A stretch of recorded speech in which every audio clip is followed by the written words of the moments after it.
Хүүхдүүд та нарын хийсэн даалгавар багшийнхтай тохирч байна уу? Бидний эхний сонссон хөгжим бол Төгөлдөр хуур. Баялаг өнгө аястай илэрхийлэх арга нь гарын 13-гаар дарж хөгжимдөн. Хөгжмийн цэмсгийн хаан хэмээн өргөмжлөгдсөн Төгөлдөр хуур нь бүх цэмсгээс хамгийн өргөн 7 октав гаруй цар хүрээтэй. Пиано гэдэг нь пиано форте гэдэг үгний тавчлал бөгөөд хөгжимчин даруулт дээр хэрхэн дарахаа шалтгаалan чанга эсвэл намуухан хшиглүүлж болдог хөгжмийн цэмсэг гэсэн утгатай болно. Төгөлдөр хуурын 8 цулганд цагаан хар даралтуудын дараалал давтагдана. Агуу жаз төгөлдөр хуурчдын нэг бол Оскар Петерсон. Бидний сонссон 2 дахь хөгжим бол Их хуур. Жавтас нунт хөгжмийн цэмсгүүдээс дуугаралтаараа хамгийн доод гишгүүдийг гаргадаг. Симфони найрал хөгжимд чухал үүрэг гүйцэтгэдэг хөгжмийн цэмсэг. Бүх хөгжмийн цэмсгүүдийн дуугаралтад суур болж өгдөг байна. Цараа нь контр 8-ийн мигээс 1-р 8-ийн сойл хүрдэг. Их хуур нь гоцлох үүргээр маш ховор ордог.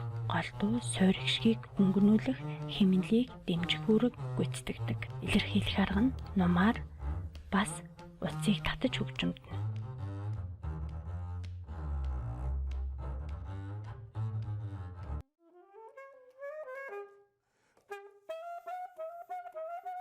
Гурав дахь сонссон хөгжим маань саксофон. Өнгө аяс нь аргилдуу сонсогддог 2.58 зэгшиглэж чадна. Багт дамж нь бага 8-ийн си бемолоос 3-р 8-ийн фа. Энэ хөгжмийн цэмсэг нь хэдийгээр мөнгө онцгой цутгуурын материалаар хийгддэг боловч матур левер хөгжмийн цэмсгийн бүрэлдэхүүнд ордог.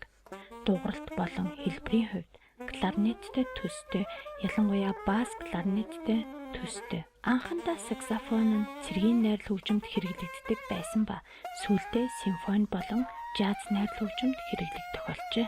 Илэрхийлэх арга нь үлээж хөгжимдөнө.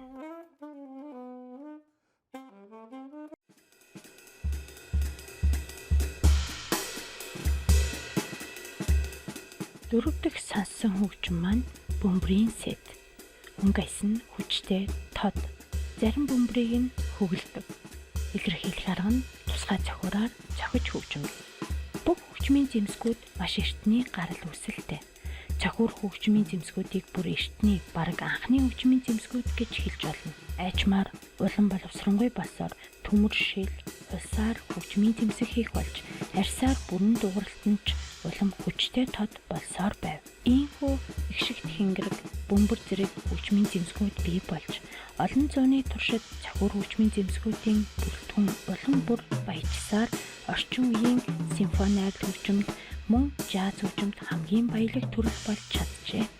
Бөмбөрийн сет нь жаз хөгжимд хэмнэлийн маш чухал үүрэг гүйцэтгэдэг.